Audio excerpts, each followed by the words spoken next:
안녕하십니까. 달빛마루 이야기.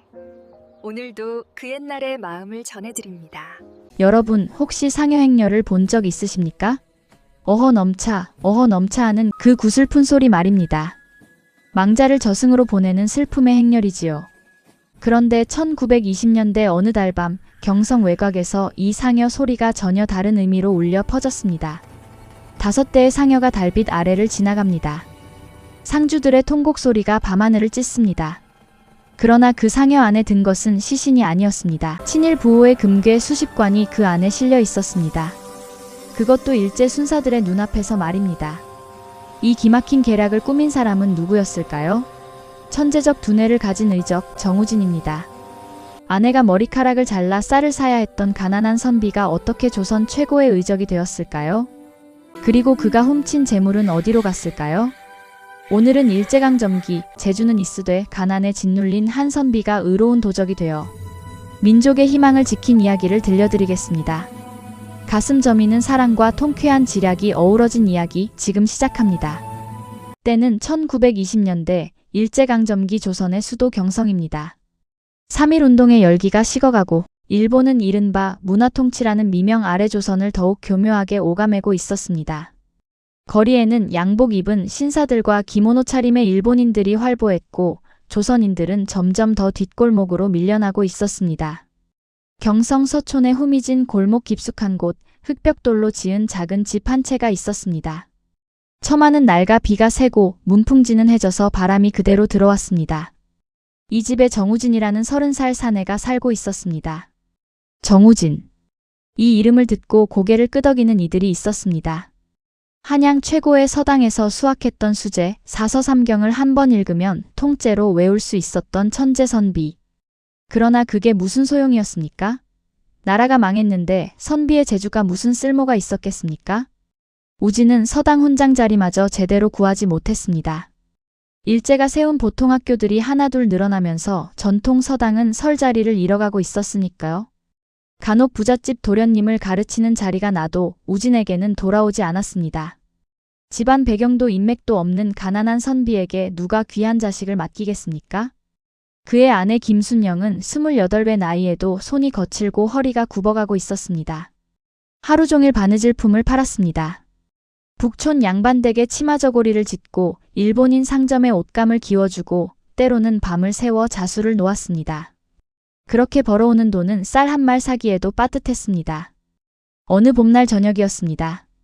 우진이 또 빈손으로 집에 돌아왔습니다. 그날도 서당 자리를 알아보러 북촌을 헤맸지만 모두 문전박대였습니다. 요즘 누가 한문을 배웁니까? 일본말이나 영어를 가르칠 줄 알아야지. 하는 말만 들었습니다. 방문을 열자 순영이 있었습니다.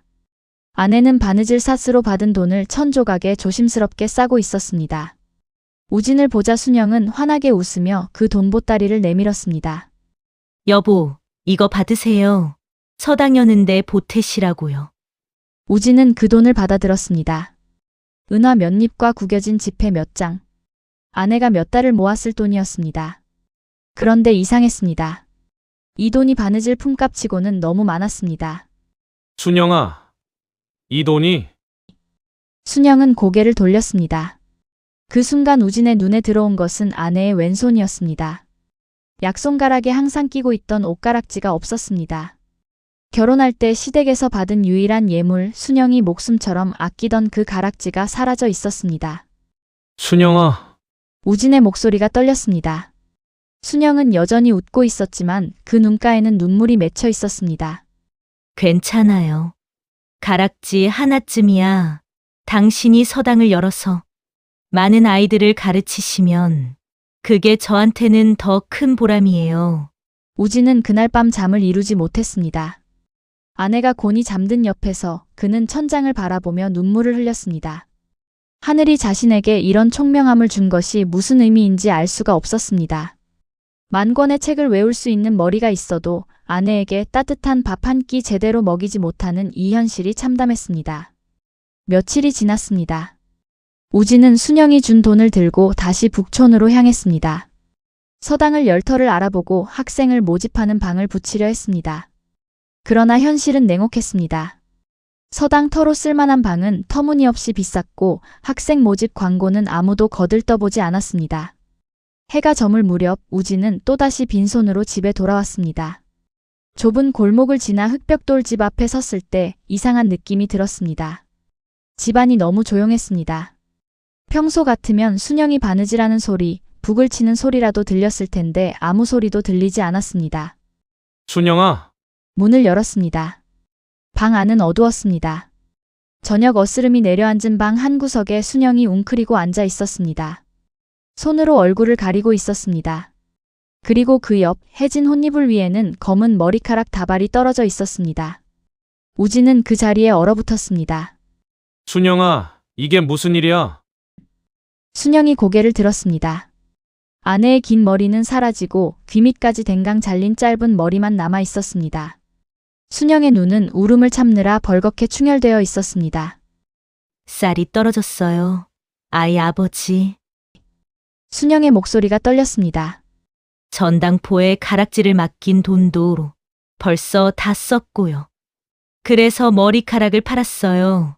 가채 만드는 데 쓴다고 하더라고요. 이걸로 쌀 2마를 샀어요.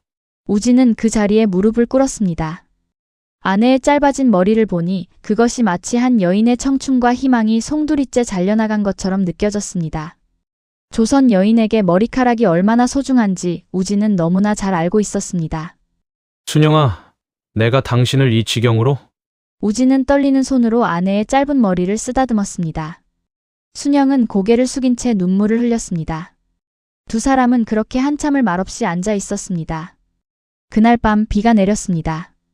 새는 처마 사이로 빗물이 뚝뚝 떨어졌습니다.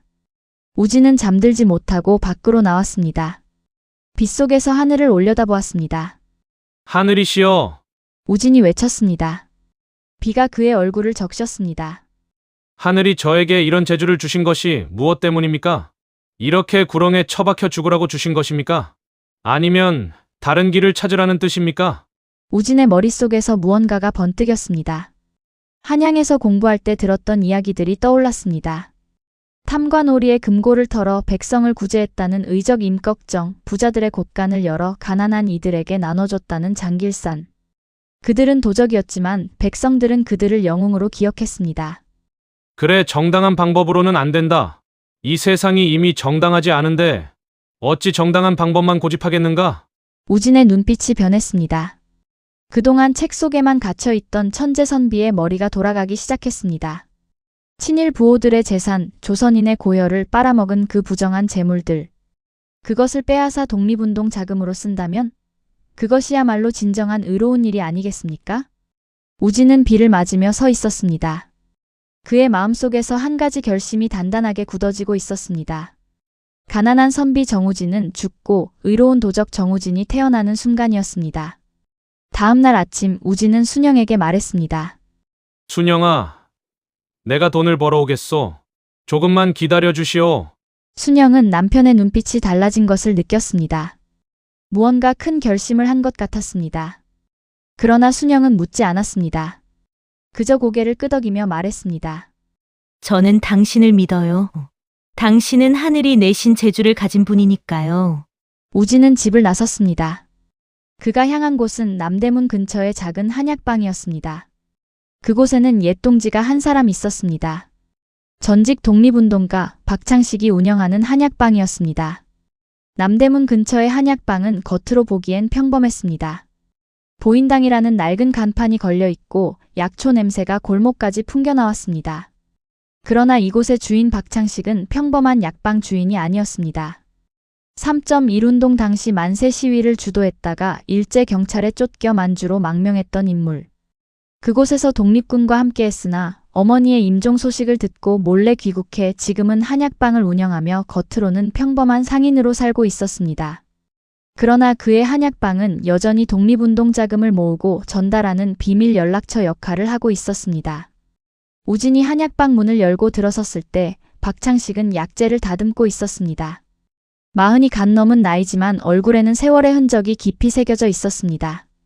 고문의 후유증으로 오른쪽 다리를 약간 절었습니다. 정 선비님, 웬일이십니까? 박창식은 우진을 알아보았습니다. 몇 년 전 우진이 서당에서 아이들을 가르칠 때 박창식의 조카도 그 서당에 다녔던 적이 있었습니다. 그때 우진의 학식과 인품에 감탄했던 기억이 있었습니다. 우진은 주위를 살피더니 낮은 목소리로 말했습니다. 박 선생, 조용히 이야기 나눌 수 있겠습니까? 박창식은 우진의 눈빛이 심상치 않음을 알아챘습니다. 약방 문을 잠그고 뒤편의 작은 방으로 안내했습니다. 두 사람이 마주 앉았습니다. 무슨 일로 오셨는지 짐작은 갑니다만 박창식이 먼저 말을 꺼냈습니다. 정선비님 같은 분이 이런 곳을 찾아오실 리 없지요. 필시 독립운동과 관련된 일이겠지요? 우진은 고개를 끄덕였습니다. 박 선생께서는 만주에 계실 때 독립군 자금 조달이 얼마나 어려운지 보셨을 것입니다. 총 한 자루 탄알 한 발을 구하는 것이 하늘의 별 따기라는 것도 아실 겁니다. 그렇습니다. 독립군들은 먹을 것도 입을 것도 없이 싸우고 있습니다. 우리가 이곳에서 조금씩 모아 보내는 돈이지만 턱없이 부족합니다. 우진이 앞으로 몸을 숙였습니다. 만약 단번에 큰 돈을 마련할 수 있다면 어떻겠습니까? 박창식의 눈빛이 날카로워졌습니다. 무슨 말씀이십니까?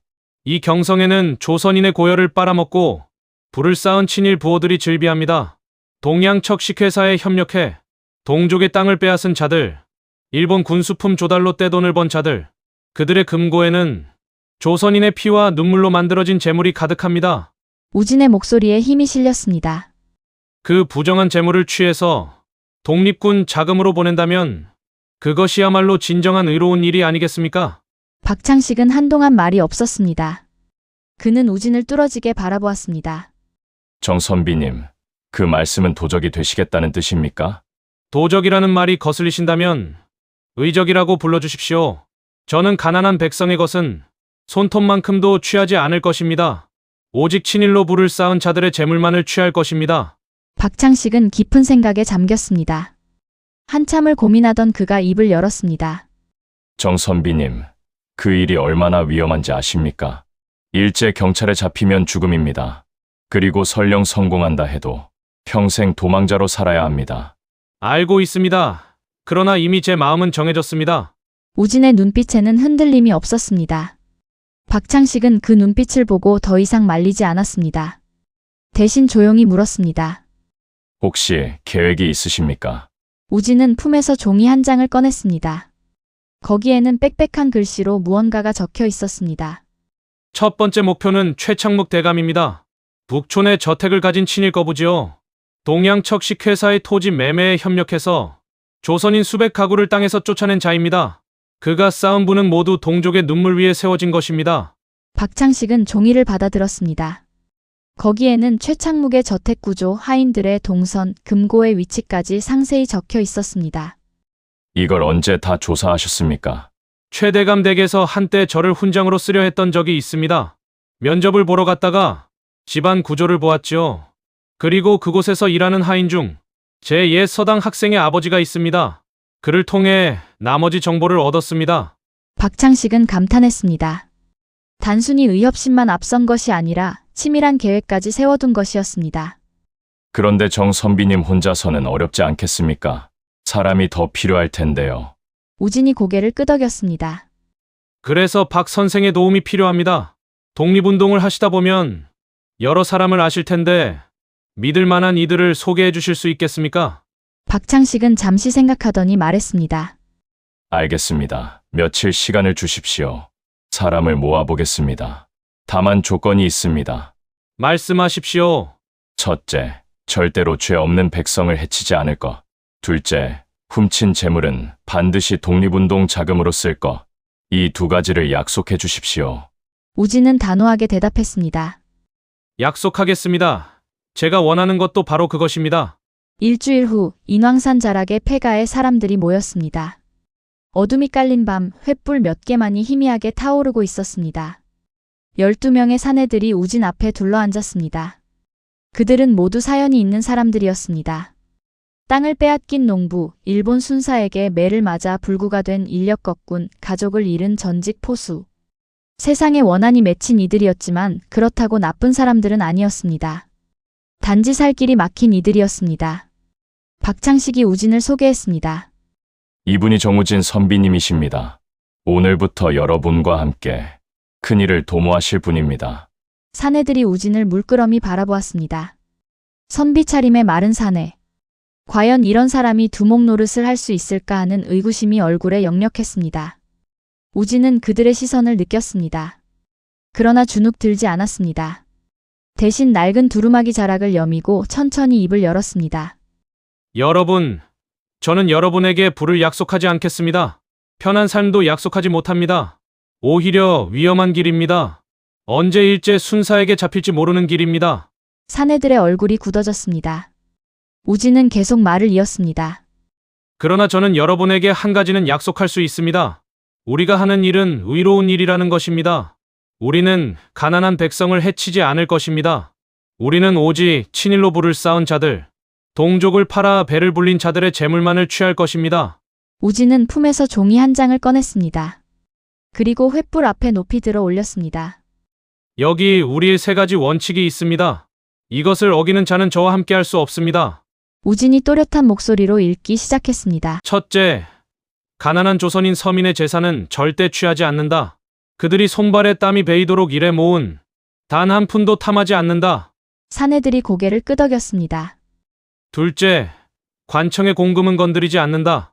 비록 일제가 거둔 세금이라 하더라도 그것은 언젠가 우리 민족의 자원이 될 것이기 때문이다. 한 사내가 물었습니다. 그럼 우리는 대체 누구의 것을 훔칩니까? 우진의 눈빛이 매서워졌습니다. 셋째, 우리의 칼은 오직 탐욕으로 조선의 고열을 빨아먹은 친일 부호의 재물만을 겨눈다. 그들이 땅을 빼앗아 모은 돈, 군수품을 팔아 쌓은 금, 동족을 밀고 해서 받은 은, 그것들은 본래 우리 백성의 것이었다. 우리는 그것을 되찾을 뿐이다. 폐가 안이 숙연해졌습니다. 우진은 종이를 내려놓고 사내들을 천천히 둘러보았습니다. 여러분이 원한다면 이 재물로 배를 채우고 술을 마셔도 됩니다. 그러나 저는 다른 길을 제안합니다.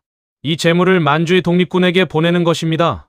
그들이 총을 사고 탄화를 사고 군량을 마련하는 데 쓰게 하는 것입니다. 한 늙은 사내가 벌떡 일어나 말했습니다. 선비님, 저는 일본 놈들한테 아들을 잃었습니다. 3.1 운동 때 만세를 부르다 총에 맞아 죽었습니다. 그때부터 저는 이 목숨이라도 던져 일본 놈들한테 원수를 갚고 싶었습니다. 선비님 뜻을 따르겠습니다. 다른 사내들도 하나둘 일어났습니다. 저도 따르겠습니다. 의로운 일이라니 이보다 더 좋은 일이 어디 있겠습니까? 우진은 그들에게 깊이 허리를 숙여 절했습니다. 고맙습니다. 제가 비록 선비 출신이라 힘은 없지만 머리는 쓸 줄 압니다. 제 지략을 믿어주십시오. 우리는 반드시 성공할 것입니다. 박창식이 앞으로 나서며 말했습니다. 그럼 이제 구체적인 계획을 들어봅시다. 정선비님, 첫 목표가 최창묵 대감되기라고 하셨는데 어떻게 하실 생각이십니까? 우진은 품에서 지도를 꺼냈습니다. 최대감 저택의 상세한 설계도였습니다. 최 대감의 저택은 북촌에서도 가장 큰 집입니다. 하인만 20명이 넘고 금고는 사랑채 지하에 있습니다. 정면으로 쳐들어가는 것은 불가능합니다. 그래서 저는 다른 방법을 생각했습니다. 우진의 눈이 빛났습니다. 우리는 금고를 열러 가는 것이 아니라 금고가 스스로 열리게 만들 것입니다. 사내들이 고개를 갸우뚱했습니다. 우진이 설명을 이었습니다. 최 대감은 몹시 미신을 믿는 사람입니다. 점을 보고 구슬하고 집안에 귀신이 있다는 소문만 들어도 잠을 못 잡니다. 우리는 이것을 이용할 것입니다. 어떻게요? 첫째, 우리는 최 대감 집에 귀신이 산다는 소문을 퍼뜨릴 것입니다. 둘째, 밤마다 이상한 소리를 들려줄 것입니다. 셋째, 그가 공포에 떨어 재물을 다른 곳으로 옮기려 할 때를 노릴 것입니다. 한 사내가 물었습니다. 그런데 어떻게 이상한 소리를 들려줍니까? 우진이 작은 주머니를 꺼냈습니다. 그 안에는 작은 구리방울 몇 개가 들어 있었습니다. 이 방울은 특별합니다. 바람이 불 때만 소리를 냅니다. 그것도 밤중에만요. 우리는 이것을 최 대감 집 지붕 틈새에 숨겨둘 것입니다. 밤바람이 불 때마다 땡그랑 소리가 날 것입니다. 최 대감은 그것을 귀신의 소리로 여길 것입니다. 사내들의 눈이 휘둥그레졌습니다. 그제야 그들은 우진이 단순한 선비가 아님을 깨달았습니다. 지략가였습니다. 우진은 계획을 더 자세히 설명했습니다. 어떻게 하인을 매수할 것인지, 언제 방울을 설치할 것인지, 최 대감이 재물을 옮길 때 어떻게 가로챌 것인지. 모든 것이 치밀했습니다. 밤이 깊어갈수록 사내들의 눈빛은 점점 더 빛났습니다. 그들은 비로소 희망을 보았습니다. 단순히 복수가 아니라 진정으로 의로운 일을 할 수 있다는 희망이었습니다. 회의가 끝나갈 무렵 우진이 마지막으로 말했습니다. 여러분, 기억하십시오. 우리는 도적이 아닙니다. 우리는 의적입니다. 우리가 취하는 것은 재물이 아니라 정의입니다. 우리가 지키는 것은 목숨이 아니라 백성입니다. 이것을 잊지 마십시오. 사내들이 일제히 고개를 숙였습니다. 그 순간 그들은 단순한 도적단이 아니라 하나의 의로운 조직이 되었습니다. 밤하늘에는 별이 유난히 밝게 빛나고 있었습니다. 인왕산 폐가에서 나온 12명의 그림자가 어둠 속으로 사라졌습니다. 의적 정우진의 첫 작전이 시작된 것입니다. 보름이 지났습니다. 우진의 계획은 착착 진행되고 있었습니다. 최대감댁 지붕 틈새에는 구리 방울이 숨겨졌고 밤마다 이상한 소리가 들렸습니다. 땡그랑 땡그랑. 바람이 불 때마다 울리는 그 소리는 저택 전체를 불안에 떨게 만들었습니다. 하인들 사이에 소문이 퍼졌습니다. 귀신이 나타났다. 밤마다 지붕에서 무언가 울고 있다. 최대감은 점쟁이를 불렀고 무당을 불렀고 절에 시주까지 했습니다. 그러나 소리는 멈추지 않았습니다. 마침내 최대감은 결단을 내렸습니다. 금괴를 다른 곳으로 옮기기로 한 것입니다. 경성 외곽에 있는 별장의 창고로 옮겨 보관하겠다고 했습니다. 우진이 예상한 대로였습니다. 박창식을 통해 이 소식을 들은 우진은 즉시 움직였습니다. 의적단을 소집했습니다. 이제 진짜 작전이 시작될 시간이었습니다. 드디어 때가 왔습니다. 우진이 사내들에게 말했습니다. 최대감이 사흘 후 밤에 금괴를 옮길 것입니다. 마차 3대에 나눠 싣고 일본인 순사 5명이 호위할 것입니다. 우리는 그것을 가로채야 합니다. 한 사내가 걱정스럽게 물었습니다. 순사들이 있는데 어떻게 합니까? 총도 있을 텐데요. 우진이 미소를 지었습니다. 걱정 마십시오. 우리는 싸우지 않을 것입니다. 대신 속일 것입니다. 그리고 우진은 놀라운 계획을 설명했습니다. 상여를 이용하겠다는 것이었습니다. 상여요. 그게 무슨 말씀입니까? 우리는 상여꾼으로 위장할 것입니다. 상여 5대를 준비해서 마차가 지나가는 길목에서 장례 행렬을 만들 것입니다. 순사들도 장례 행렬은 막지 못할 것입니다. 박창식이 고개를 끄덕였습니다.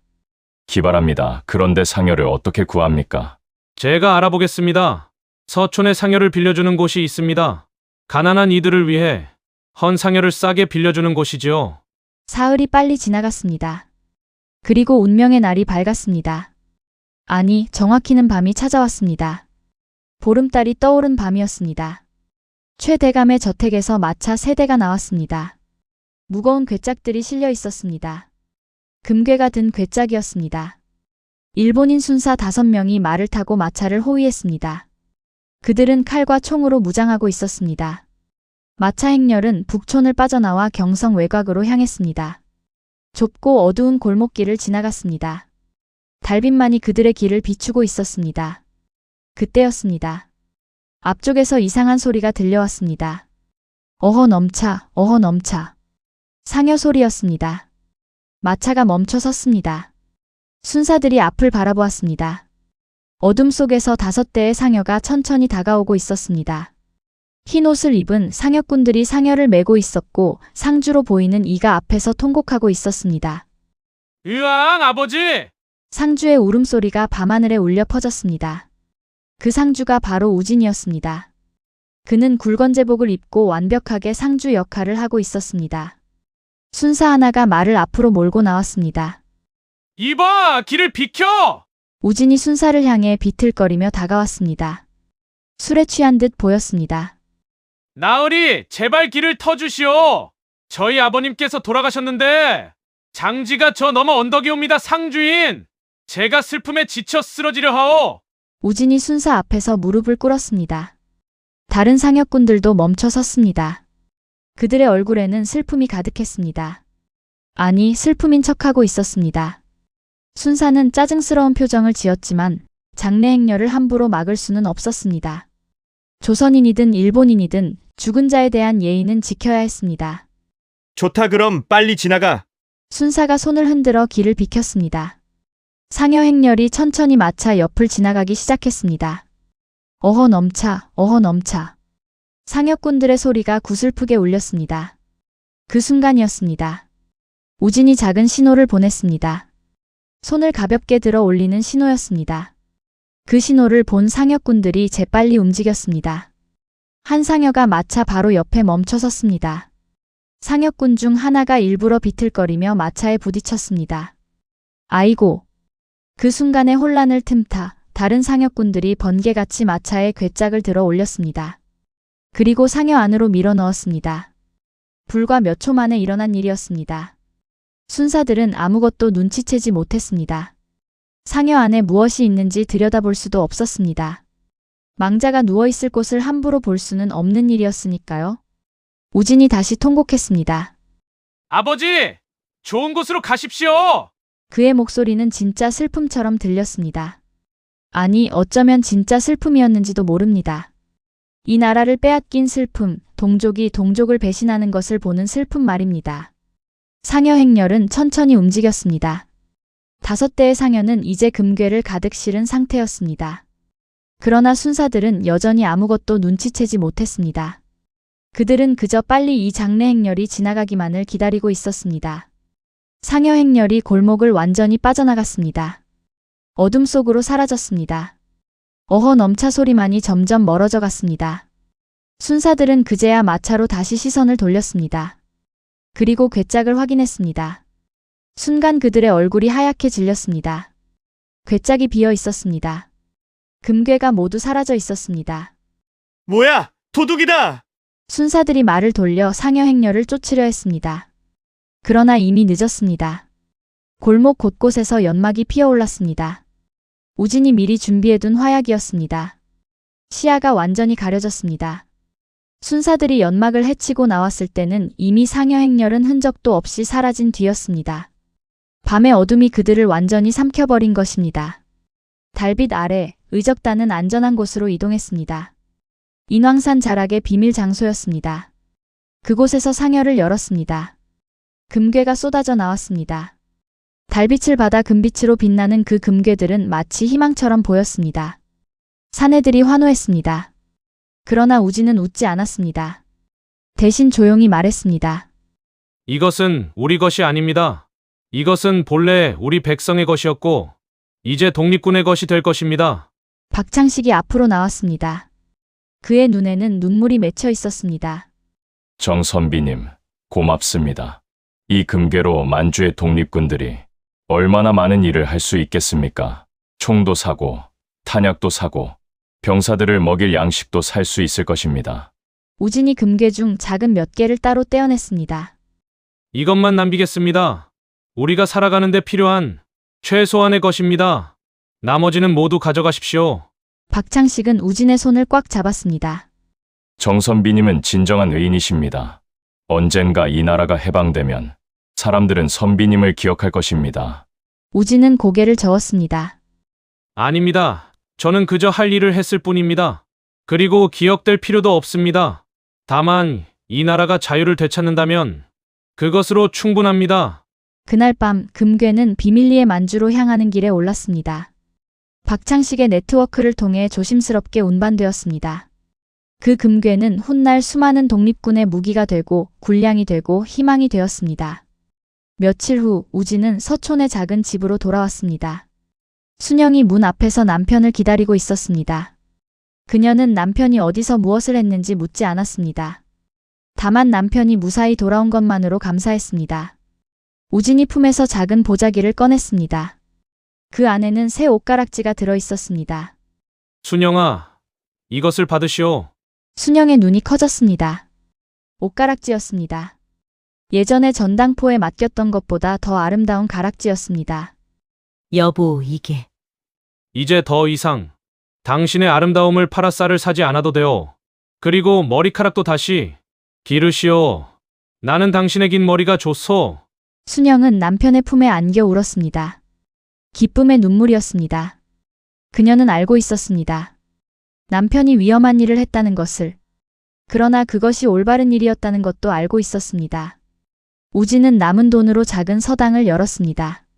서촌 골목 한쪽에 방 2칸짜리 서당이었습니다. 간판에는 인의서당이라고 썼습니다. 이내 바로 인자함과 의로움이었습니다. 가난한 집 아이들이 하나둘 모여들었습니다. 우진은 그들에게 글을 가르쳤습니다. 그러나 단순히 글자만 가르치지 않았습니다. 인내, 의로움이 무엇인지도 가르쳤습니다. 얘들아, 세상에는 2가지 지혜가 있단다. 하나는 자기 배를 채우는 지혜고, 하나는 남을 배부르게 하는 지혜지. 너희는 어떤 지혜를 가진 사람이 되고 싶으냐? 아이들이 대답했습니다. 남을 배부르게 하는 지혜요. 우진은 미소를 지었습니다. 이 아이들이 자라서 어떤 사람이 될지 궁금했습니다. 혹시 그들 중에 독립운동가가 나올지도 몰랐습니다. 혹은 해방된 조선을 이끌 지도자가 나올지도 몰랐습니다. 몇 년의 세월이 흘렀습니다. 우진은 더 이상 의적 노릇을 하지 않았습니다. 단 한 번의 작전으로 그는 목적을 이뤘습니다. 그는 이제 서촌의 따뜻한 훈장님으로 살았습니다. 그러나 그의 천재성은 다른 방식으로 세상을 바꾸기 시작했습니다. 그는 조선 총독부의 비리를 폭로하는 글을 비밀리에 썼습니다. 동창중 고위관리가 된 자의 부정부패를 고발하는 상소를 올렸습니다. 그의 글은 날카로웠고 증거는 완벽했습니다. 어느 봄날 벚꽃이 흩날리는 날이었습니다. 우진은 서당 마당에서 아이들과 함께 있었습니다. 순영은 머리를 길게 기른 채 마루에 앉아 바느질을 하고 있었습니다. 평화로운 오후였습니다. 한 아이가 물었습니다. 훈장님은 의적 이야기를 아세요? 친일파 부자들의 금고를 털어 독립군에게 보냈다는 의적 말이에요. 우진이 미소를 지었습니다. 그런 이야기가 있구나. 그 의적은 어떤 사람이었다더냐? 잘 모르겠어요. 아무도 얼굴을 본 사람이 없대요. 그냥 어느 날 나타나서 금괴를 훔쳐갔다가 어느 날 갑자기 사라졌대요. 우진은 하늘을 올려다보았습니다. 파란 하늘에 흰 구름이 흘러가고 있었습니다. 그 의적이 누구든 그는 옳은 일을 했구나. 비록 도적의 길을 걸었지만 그가 훔친 것은 정의를 위한 것이었으니 말이다. 아이가 고개를 끄덕였습니다. 저도 나중에 크면 그런 의로운 사람이 되고 싶어요. 우진은 아이의 머리를 쓰다듬었습니다. 그래, 의로운 사람이 되거라. 다만 기억해라. 진정한 의로움은 재주를 자신이 아닌 남을 위해 쓰는 것이란다. 저녁 노을이 서촌을 붉게 물들였습니다. 우진은 아내와 함께 석양을 바라보았습니다. 그의 손에는 아내가 처음 받았던 옷가락지가 들려 있었습니다. 전당포에서 되찾은 그 가락지였습니다. 순영아, 고마웠소. 무엇이유 여보? 내가 어두운 길을 걸을 때 당신이 빛이 되어 주어서. 순영은 남편의 손을 잡았습니다. 두 사람의 그림자가 석양 아래 하나가 되었습니다. 비록 그들의 삶은 가난했지만 그들의 마음은 부유했습니다. 그들은 옳은 일을 했다는 확신이 있었으니까요. 밤하늘에 별이 떠올랐습니다. 그 별빛은 언젠가 이 땅에 자유가 올 것임을 약속하는 듯 했습니다. 그리고 그 자유를 위해 싸운 이름 없는 영웅들을 기억하는 듯 했습니다. 의적 정우진, 그는 역사책에 이름을 남기지 못했지만 그가 지킨 정의는 영원히 빛날 것입니다. 여러분, 지금까지 의적 정우진의 이야기를 들려드렸습니다. 한 가난한 선비가 어떻게 의로운 도적이 되었는지, 그리고 그가 훔친 재물이 어떻게 민족의 희망이 되었는지를 말입니다. 이 이야기는 단순한 예시이야기가 아닙니다. 이것은 우리에게 깊은 질문을 던집니다. 재주는 누구를 위해 쓰여야 할까요? 지혜는 무엇을 위해 존재하는 걸까요? 정우진은 만 권의 책을 외울 수 있는 천재였지만 그 재주로 자신의 배만 채울 수도 있었습니다. 친일파가 되어 부귀영화를 누릴 수도 있었습니다. 그러나 그는 다른 길을 선택했습니다. 비록 도적의 길이었지만 그것은 가장 의로운 길이었습니다. 김순영은 머리카락을 잘라 쌀을 사야 했던 여인이었지만 남편을 원망하지 않았습니다. 오히려 그의 선택을 믿어주었습니다. 그녀의 헌신과 사랑이 없었다면 우진은 결코 의적이 될 수 없었을 것입니다. 그리고 박창식과 12명의 의적단. 그들은 가난하고 힘없는 사람들이었지만 정의를 위해 목숨을 걸었습니다. 그들이 훔친 금괴는 만주의 독립군에게 전달되어 총과 탄약이 되었고 결국 우리 민족의 자유를 되찾는 데 작은 힘이 되었습니다. 이 이야기가 우리에게 남기는 메시지는 무엇일까요? 첫째, 제주는 세상을 위해 쓰일 때 진정한 가치를 갖습니다. 아무리 뛰어난 능력이 있어도 그것을 자신만을 위해 쓴다면 그것은 헛된 재주입니다. 둘째, 진정한 사랑은 헌신입니다. 순영이 보여준 것처럼 사랑하는 사람의 뜻을 믿고 지켜주는 것.